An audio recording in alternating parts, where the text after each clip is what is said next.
Okay, so if you think you know how global trade works, it's time to kind of rip that up and start over.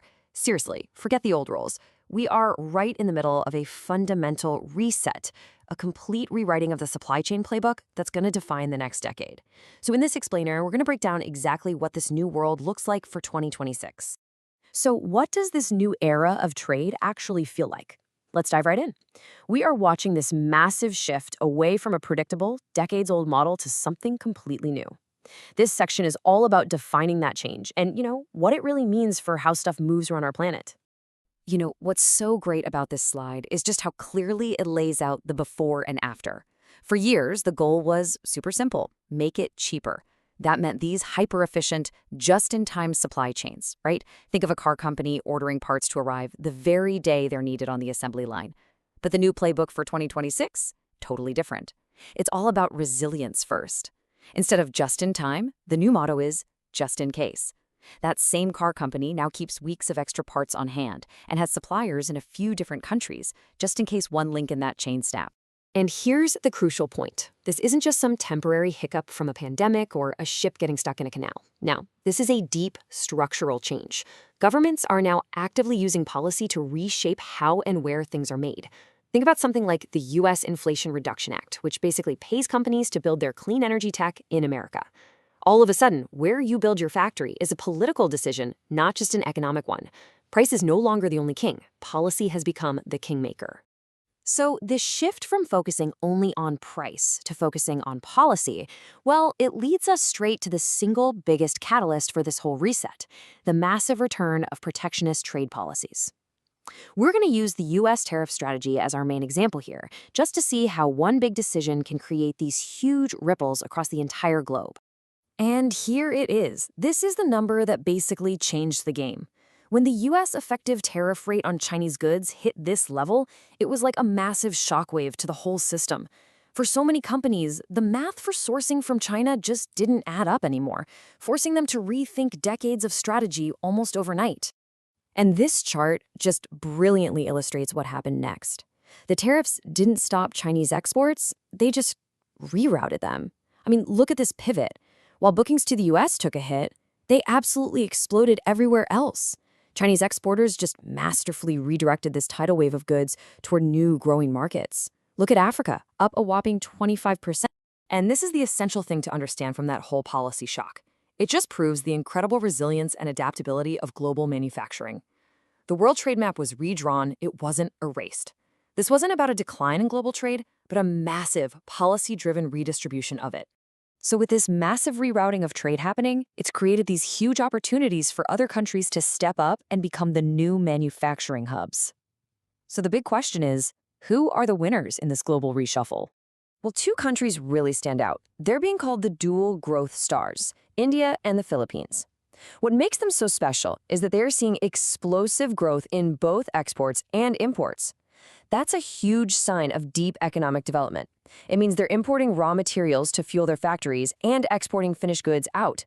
It's the perfect setup for companies that are chasing a China plus one strategy, which, is just a fancy way of saying don't put all your manufacturing eggs in one basket.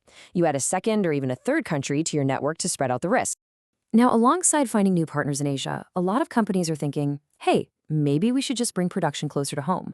This strategy is called nearshoring, and its appeal in this new era is pretty obvious, right? Shorter transit times, more control, and you're less exposed to geopolitical drama happening halfway across the world. You see it with American apparel brands, for instance, moving some production from Asia down to Central America to get products into stores way faster. And this is not just some theory. Check out this number. A staggering 87% of supply chain leaders are actively planning nearshoring pilots in Mexico or Central America. This just goes to show you that for companies in North America, nearshoring has gone from a niche idea to a core business strategy, and Mexico isn't really set up to be a primary beneficiary of this huge shift. Okay, so we've talked about where things are made, but what about how they get there?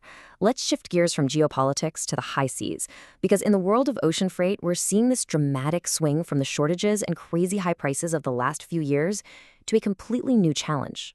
This chart gets right to the heart of the problem. For the first time in years, the supply of ships is actually growing faster than the demand for shipping. Now, that 0.6% gap might seem tiny, but in an industry this massive, It's like a small crack in a giant dam. It's enough to let a flood of excess capacity pour into the market. And that changes everything. And that mismatch has a name. It's called overcapacity. When you have more space on ships than you have goods to fill them, the entire power dynamic just flips. For years, the shipping lines, the carriers, they held all the cards and prices were through the roof.